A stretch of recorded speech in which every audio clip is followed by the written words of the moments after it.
So I have started my spiritual journey here recently, and the biggest thing that I've noticed across the board is for people knowing how to start and really how to bring their intentions to life.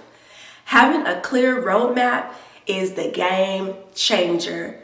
Once I understood there's a process in order to attract things that you want into your life, that really gave me everything that I needed to know. So I wanted to share with y'all some of the things that I have in mind when I am manifesting.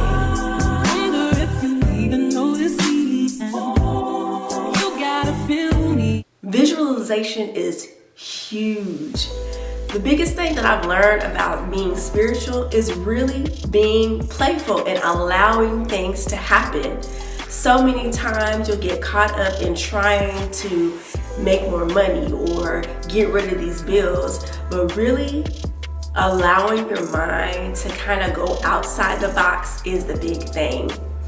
When it comes to visualization, really, whether it's in dream form subconsciously or daydreaming consciously, this is a way for your mind to tap into your source. This is where you get your ideas from when you're connecting to yourself and really being in tune. Some people, in order to visualize, they like to do things like meditating, really calming their mind down, and that's when they'll receive downloads, ideas, things from the ancestors, their angels, and that's where really a lot of creativity happens. So allowing yourself to play and just no limits on anything is really how you draw forth what you even want. Once you figure out what you want, you have an idea in your head, even if it's something that you don't even know how you're going to bring forth. The next thing that I like to keep in mind is affirming. Affirmations are perfect ways to remind you of what you want. A lot of times people will write them down. There's certain methods like the 3-5-9 where you write it down a certain amount of days, a certain amount of times. Some people wear crystals on them as a reminder, and that will affirm what you are wanting to do to draw things into your life. Once you know what you want and you're set on getting it, the next thing is intentions. I love setting intentions, especially when it's time to be mindful and really have a set goal in ways that you're going to bring it forth. It's one thing to think something, but it's actually another to have an intention. One thing I tell my children all the time, and Solange told y'all too, do nothing without intention. Wandering around or just doing things just because, sometimes you'll waste a lot of time and energy, and that's where frustration comes in. So you're asking for these things, but you're not making sure that your actions, your thoughts, what you're eating, what you're taking into your mind don't go in line with what you actually want. So that sends out mixed signals, not only to the universe, but to yourself. If you want something, make sure that you are being mindful of how you treat that intention.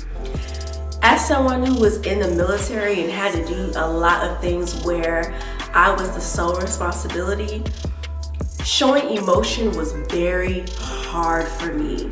The difficulty came because with showing emotion, you also show vulnerability.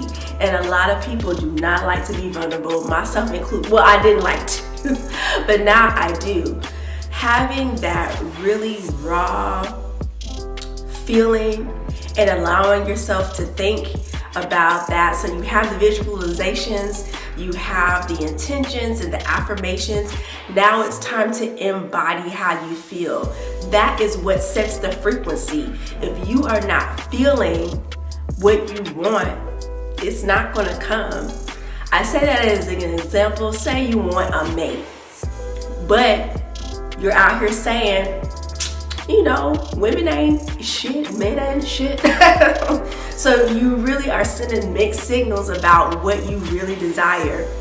One trick that I like to do for myself when it comes to feeling the emotion is really goes back to the first step, visualization. I'll allow myself to think of things, and that raises my vibration and raises my attitude and what I think towards it. So that will draw in really that sensation of how satisfying and gratifying, or being in gratitude towards what you want, is what draws it to you. The last tip is taking that action. An actionable plan of how you're going to accomplish it. You gotta do it. A lot of things you can ask and wish and affirm and have this daydream and visualize that you have it, but how are you going to get it? That's where that action plan comes into play.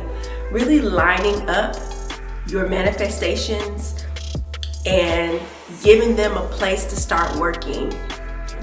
If you are not in action, how is it going to come to you? So for myself, my action plan is for right now me to have hobbies outside of the house. So part of my action plan was researching places to go. So I'm going to be doing hiking. I'm going to be doing some flower arrangement classes. It's something that's outside of the box that makes it a little uncomfortable for me, but puts me in a place where not only am I learning a new skill, I'm also putting myself out there to build community, because I'm going to be around like-minded people. That's where a lot of things come. Even if it's just something as small as a hobby, that can align to where you can get new job opportunities. You can get things and be in places just because you're in the right place at the right time. Hopefully these tips were helpful. Really combining them together is key in order for you to start getting your manifestations. If you're interested in taking a course, I am having a free workshop on Sunday, February 9th at 1 p.m. Eastern Standard Time. I'll have the link below for the Eventbrite ticket so that you can go ahead and sign up for those free classes. It'll be a 30 to 45 minute course where we really go over some of the things that we went today, where we actually start scripting and bringing those desires to life. As always, protect your energy, and if you have any questions, leave them down below, or if you have some tips for manifesting, please Care Bear share. I love to hear new ways to empower and bring things forth, materialize things into your life. Protect your energy, and I'll see y'all soon.